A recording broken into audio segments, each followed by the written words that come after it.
Retinol जो होते हैं आपकी स्किन की जो सन सेंसिटिविटी है उसको basically the purest and activist hello everyone, welcome back to my channel. I hope you guys are doing great. आज के वीडियो में हम बात करने वाले हैं उस टॉपिक के बारे में जिसको लेकर आप लोग मुझे बहुत टाइम से पूछ रहे थे। तो first of all very very sorry for the delay. आज हम डिस्कस करेंगे डिटेल में रेटिनॉइड्स क्या होते हैं या रेटिनॉल्स क्या होते हैं। You must have heard of different terms like tretinoin and रेटिनो and retina. आज पूरी कंफ्यूजन आपकी क्लियर हो जाएगी। मैं आपको स्टेप बाय स्टेप बताऊंगी ये चीजें क्या होती हैं, किन लोगों को लगानी चाहिए, किन को नहीं लगानी चाहिए, कैसे लगानी चाहिए, बिकॉज सही तरीका जानना भी बहुत इंपॉर्टेंट है ताकि आपको कोई साइड इफेक्ट ना हो जाए। प्लीज मेक श्योर आप इस वीडियो को बिना फॉरवर्ड या स्किप करे देखें, लगातार देखें सो दैट आपको पूरी जानकारी अच्छे से समझ में आ सके। अदरवाइज ये कोई आम प्रोडक्ट नहीं है जिसके साथ आप एक्सपेरिमेंट करें। इसके बारे में आपको जानकारी जरूर होनी चाहिए अच्छे से पहले कि आप इसको इस्तेमाल करने के पहले। So without any further ado let's get started. Alright, so let's start with the basic confusion first कि इतने सारे टर्म्स हैं, इनका मतलब क्या है। जो ब्रॉड जनरल मेन टर्म है दैट इज रेटिनॉइड्स, और रेटिनॉइड का मतलब होता है विटामिन ए का एक एक्टिव और मोस्ट प्योरेस्ट फॉर्म। रेटिनॉइड का एक टाइप होता है retinol. So retinol is a more general low concentration वाला sort of retinoid which is not that pure. So इसका कॉन्सेंट्रेशन थोड़ा सा कम होता है जिसकी वजह से आपको बहुत सारे स्किन केयर प्रोडक्ट्स में थोड़ा सा ये मिलेगा। कई बार आप इंग्रेडिएंट्स लिस्ट अगर पढ़ते हैं प्रोडक्ट के पीछे की तो उसमें लिखा होता है रेटिनो कॉम्प्लेक्स है इसमें, रेटिनो ए है इसमें, रेटिनॉल ए कॉम्प्लेक्स है इसमें। सो कई सारे क्रीम्स में सीरम्स वगैरह में थोड़ा बहुत अब ये डालने लगे हैं। सो दैट इज रेटिनॉल्स, जिनको यूज करना सेफ भी है। इसके लिए आपको कोई डॉक्टर की प्रिस्क्रिप्शन ये सब कुछ भी नहीं चाहिए होती है। काफी gentle form of vitamin A होता है जिससे आप स्टार्ट कर सकते हैं if your problem is nothing severe और आप सिर्फ अपनी स्किन के लिए कुछ बेहतर करना चाहते हैं। बिकॉज जो विटामिन ए होता है, you must be surprise to know this, but vitamin A जो होता है वो विटामिन सी से भी 10 गुना ज्यादा इफेक्टिव होता है when it comes to curing your skin problems. Skin problems का मतलब यहाँ पे सिर्फ एक्ने और पिंपल्स नहीं है, उसके अलावा आप जितना भी सोच सकते हैं इसके बारे में, यानी black heads, white heads, pores, wrinkles, fine lines, pigmentation, tanning, texture, skin का खुरदरा होना, स्किन का सॉफ्ट ना होना, प्लम्प ना होना, स्किन का पिगमेंटेड दिखना, स्किन के जितने भी प्रॉब्लम्स हैं वो सबको ठीक करने में रेटिनॉल्स बहुत ज्यादा यूजफुल, क्लिनिकली प्रूवन हुए हैं। सो आप भी इसको एक बार ट्राई कर सकते हैं इफ यू वांट टू। अगर आप रेटिनॉइड खरीदने जाते हैं विच इज बेसिकली, आपने ऐसी कुछ मेडिकेटेड सी ट्यूब्स और क्रीम्स सुनी होंगी, रेटिनो ए होती है, ट्रेटिनोइन होती है, रेटिना ए होती है, मतलब अलग अलग कई और भी नाम होंगे आई एम श्योर, मैंने सिर्फ इन्हीं के बारे में सुन रखा है। तो ये जो सब होती है ना, ये थोड़ी सी स्ट्रांग होती हैं, तो इनको यूज करने के लिए आपको हो सकता है कई बार केमिस्ट पे जो है डॉक्टर की प्रिस्क्रिप्शन भी डिमांड की जाए, उनके यानी डर्मेटोलॉजिस्ट की जो प्रिस्क्रिप्शन होती है उसके बिना शायद वो आपको देंगे भी नहीं, और आपको डायरेक्टली वो यूज करनी भी नहीं चाहिए unless your problem is as severe as having cystic acne और पिंपल्स, जो कि बिल्कुल दर्द वाले, पस वाले, पिंक वाले होते हैं, एकदम हार्मोनल कह लीजिए, या जिनका फेस पूरा भरा होता है पिंपल से, बहुत ज्यादा जिनको होते हैं, या तो फिर प्यूबर्टी के टाइम जिनको होते हैं। तो अगर आपको एक्ने और पिंपल्स की प्रॉब्लम बहुत ज्यादा सीवियर है तो आप इसको जाके डायरेक्टली यूज करना स्टार्ट कर सकते हैं। But other than that, suppose आपकी एक नॉर्मल स्किन है, आप सिर्फ उसको सुधारना चाहते हैं, बेटर करना चाहते हैं, आप सिर्फ उसको एंटी एजिंग के पर्पज से यूज कर रहे हैं, स्किन में ग्लो लाने के पर्पज से यूज कर रहे हैं, छोटी मोटी प्रॉब्लम्स को ठीक करने के हिसाब से यूज कर रहे हैं, इन दैट केस मैं नहीं एडवाइस करूंगी कि आपको ट्रेटिनॉइन और इस तरीके के हैवी वाले रेटिनॉइड्स खरीदने की जरूरत है। In that case just go for simple retinols, जो कि रेटिनॉल बेस्ड बहुत सारे अच्छे सीरम्स भी आते हैं। कुछ अच्छे ऑप्शन अगर होंगे उनके डिस्क्रिप्शन बॉक्स में मैं आपको नाम और लिंक प्रोवाइड कर दूंगी। फिलहाल के लिए जो मैंने यूज करना स्टार्ट किया है वो है रॉयल नीड्स का योर हाइनेस का retinol 2.5 which comes with vitamin C, E and hyaluronic acid.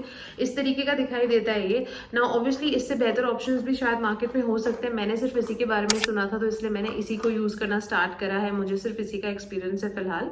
But और भी जैसे कि मैंने कहा ऑप्शंस होंगे तो उनको मैं डिस्क्रिप्शन बॉक्स में आपके लिए लिस्ट कर दूंगी।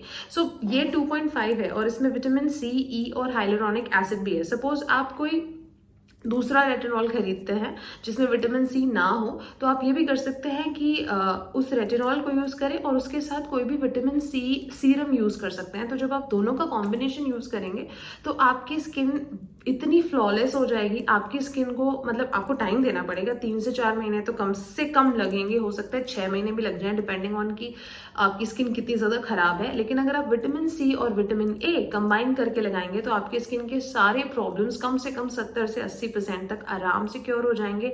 And you will be amazed to see कि इतना डिफरेंस जो है रेटिनॉल आपकी स्किन में ला सकता है।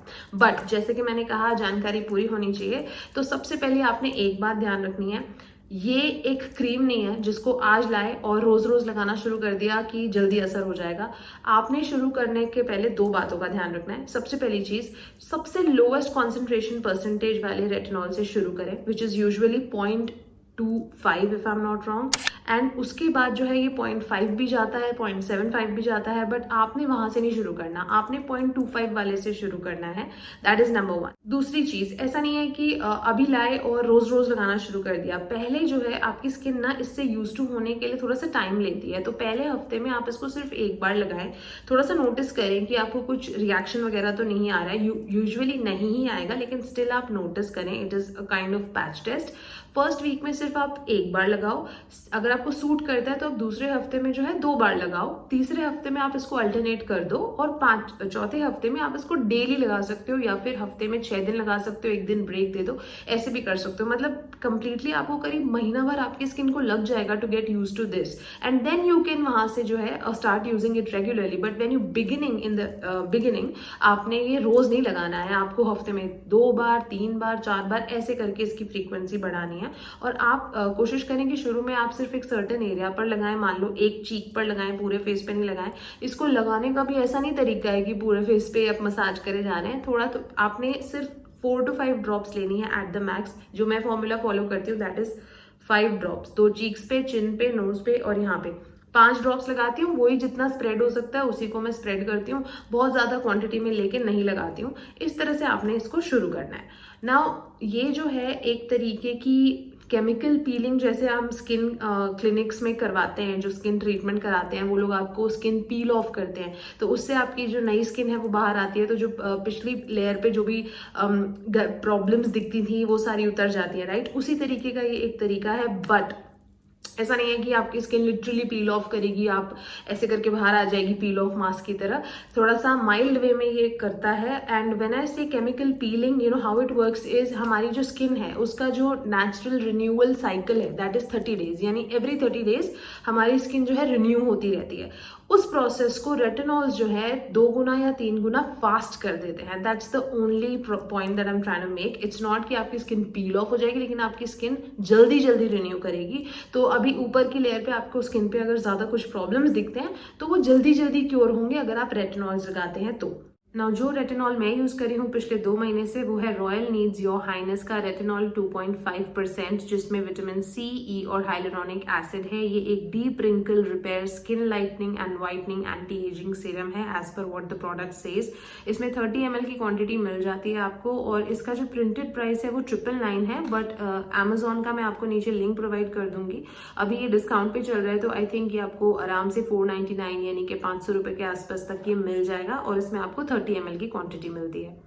इतनी सारी क्लेम्स को ये कैसे पूरा करता है प्रोडक्ट, क्योंकि इसके अंदर आपको मिलता है lemon, vitamin E, vitamin C, lactic acid, glycolic acid, aloe vera, tea tree oil, retinol, hyaluronic acid. ये सारे जो इंग्रेडिएंट्स हैं उसकी वजह से आपके सारे स्किन के प्रॉब्लम्स एक साथ टैकल होते हैं ना। ऐसा जरूरी नहीं है कि आपको यही वाला यूज करना है। मैंने ये यूज किया था इसलिए मैंने इसके बारे में बात की, आप कोई और भी यूज कर सकते हो। अब बारी आती है प्रिकॉशंस की, कुछ डिस्क्लेमर्स की, जो कि देना बहुत जरूरी है। यहाँ पे जो मेन बात है आपने जो सुननी है, सबसे पहली चीज, अगर आप प्रेग्नेंट है तो आपको ये नहीं लगाना चाहिए। दूसरी चीज, अगर आप कंसीव करने का ट्राई कर रहे हैं तो भी आपको ये नहीं लगाना चाहिए। तीसरी चीज, अगर आपकी स्किन बहुत ड्राई है ऑलरेडी टेक्सचर में, तो आपको हो सकता है ये लगाने के बाद जो है थोड़ी सी ड्राइनेस और फील हो। So don't get worked up, it's just that you should follow it up with a good moisturiser. So जब आपने ये लगा लिया, ये स्किन में सिर्फ थ्रू कर गया, 1-2 मिनट बाद आप कोई मॉइस्चराइजर या क्रीम लगा लो and that should be it. तीसरी चीज, आपने इसको जैसे कि मैंने बताया लोअर कॉन्सेंट्रेशन से स्टार्ट करना है, विच इज 0.25, वो सबसे लोवेस्ट होता है। और अगली चीज, आपने इसको जो है हर दिन लगाना नहीं शुरू कर देना है। हफ्ते में 1 बार करो, 2 बार करो, फिर 4 बार, फिर इस तरीके से आपने आगे बढ़ना है। The last important thing which you do not want to ignore at all is always follow it up with a good sunscreen जिसका SPF कम से कम 40-50 प्लस होना चाहिए। नाउ ये मैं सिर्फ टैनिंग के पर्पज से नहीं कह रही हूँ, एक रीजन इसका ये है कि जब आप रेटिनॉल्स लगाना शुरू करते हैं आपकी स्किन को वो बहुत ज्यादा सन सेंसिटिव बना देते हैं, यानी कि सन से जो डैमेज रेगुलर होता है आपको वो और 2-3 गुना ज्यादा हो सकता है अगर आप रेटिनॉल्स यूज कर रहे हैं उस दौरान। तो आपकी स्किन को रैशेस आ सकते हैं, आपकी स्किन पे सन बर्न आ सकता है, आपकी स्किन टैन तो हो ही सकती है, उसके अलावा आपको थोड़ा सा डिस्कम्फर्ट भी स्किन पे लग सकता है because you are exposing your skin to the sun. तो सबसे पहले कोशिश करें कि अगर आपका धूप में जाने का बहुत ही ज्यादा काम है, लाइक फील्ड वर्क या कुछ है, तो मैं नहीं एडवाइस करूंगी कि आप इसको लगा के दिन में निकलें। इन दैट केस आप इसको रात ही में लगाओ, दिन में मत लगाओ। और अगर आपका सन एक्सपोजर कम है, ज्यादा नहीं है, तो आप इसको दिन में भी लगा सकते हो, बट सनस्क्रीन लगाना बहुत बहुत बहुत जरूरी है। So in a nutshell let me sum it all up for you. अगर आप ऐसे नाम सुनते हैं ट्रेटिनोइन, रेटिनो, रेटिना, इस तरीके के ये जो मेन रेटिनॉइड्स होते हैं जो विटामिन ए का मोस्ट एक्टिव फॉर्म होते हैं, तो ये आपको सिर्फ तब लगाने चाहिए अगर आपके डर्मैट ने आपको सजेस्ट किया है तो, या फिर आपकी स्किन पे बहुत ज्यादा सिस्टिक एक्ने है, पिंपल्स हैं, स्किन की कंडीशन मतलब खराब है, तो आपको ये यूज करना है। और इवन इन दैट केस जब आप इसको यूज करना शुरू करेंगे ना, तो शुरू के 1-आध हफ्ते हो सकता है आपकी स्किन में जो प्रॉब्लम्स थे पिंपल के वो या तो सेम ही रहे या थोड़े से वो और एग्रीवेट भी हो सकते हैं। आपकी कंडीशन हो सकता है आपको इचिंग शुरू हो जाए, वो आपको रेडनेस आ जाए, रैशेस आ जाए, थोड़े से पिंपल्स भी 2-4 और बढ़ जाएं। तो घबराने की बात नहीं है। इन दैट केस आप इसको डिसकंटिन्यू ना करें, इसकी फ्रीक्वेंसी से थोड़ा सा प्ले अराउंड करना है आपने। For example if it is suiting you, तो आप 2 से, जैसे मैंने कहा था 2 दिन सूट करती है तो फिर अगले हफ्ते 4 दिन कर दो। Similarly if you think that it is not shooting you या आपकी कंडीशन को एग्रीवेट कर रहा है, इन दैट केस आप जो है 2 की जगह उसको 1 बार कर दो। अगर हफ्ते में 2 बार करते थे तो अब हफ्ते में 1 बार कर दो, या 10 दिन में 1 बार कर दो। तो फ्रीक्वेंसी थोड़ी सी कम कर दो, बट डिसकंटिन्यू मत करो और घबराओ मत। वो जो पिंपल्स थोड़े बहुत एग्रीवेट अगर हो भी जाएंगे तो मैक्सिमम 2-3 हफ्ते में वो वापस कंट्रोल में आ जाएंगे। एक बार जो है ये आपके पिंपल्स और वगैरह को थोड़ा सा बढ़ा जरूर सकता है, इज बिकॉज मेन रीजन उसका ये कि ये इतना डीपली पेनिट्रेट करता है कि अगर आपकी जो ऊपर की, हमें तो सिर्फ ऊपर की सर्फेस दिखती है, उसके अंदर भी हमारी स्किन में लेयर्स होती हैं, यू गाइज नो दैट। सो जो बिल्कुल अंदर से पूरा कचरा एक तरह से समझो कि मैग्नेट की तरह ये खींच के बाहर लाता है, तो इसलिए जो अंदर भी सिट थ्रू करी होती है जो आपका इन्फेक्शन, उसको भी बाहर डिटॉक्सिफाई उसी तरह से करता है कि और पिंपल्स करने शुरू कर देता है। So don't get worked up अगर ऐसा होता है तो this is the case with retinoids. But when it comes to retinols, जो ऑलरेडी आजकल बहुत सारे अच्छे क्रीम्स और स्किन केयर प्रोडक्ट्स में इनबिल्ट होता है, उसके अलावा आप अलग से भी इसे एज अ सीरम यूज करना अगर स्टार्ट करना चाहते हैं तो कुछ ऑप्शंस मैं आपको नीचे डिस्क्रिप्शन में दे दूंगी या फिर स्क्रीन पे डाल दूंगी। तो वो आपने तब यूज करने हैं अगर आप अपनी स्किन को की क्वालिटी थोड़ी सी इंप्रूव करना चाहते हैं, आप जो है एंटी एजिंग सीरम कोई ढूंढ रहे हैं, आपकी फाइन लाइंस और रिंकल्स पे काम करना चाहते हैं, आपके पोर्स पे काम करना चाहते हैं, आपको ब्लैक हेड्स हैं, व्हाइट हेड्स हैं, आपको कोई निशान है, ब्लेमिशेस हैं, डार्क स्पॉट्स हैं, स्किन आपकी सॉफ्ट नहीं है, बहुत हार्श है, आपकी स्किन पे टेक्सचर है, मतलब स्किन की बाकी प्रॉब्लम्स पे जब आप वर्क करना चाहते हो तो आप रेटिनॉल्स यूज करो, but only in the first case that I told you is when you should use retinoids. Okay guys, that's all for today's video. I hope मैंने आपके सारे questions आंसर कर दिए हों। अगर फिर भी कुछ question आपको रह जाता है, make sure आप मुझे comment down करके जरूर बता दें। I'm going to meet you guys very soon in my next video. Till then, take care of yourselves. I love you all and stay beautiful.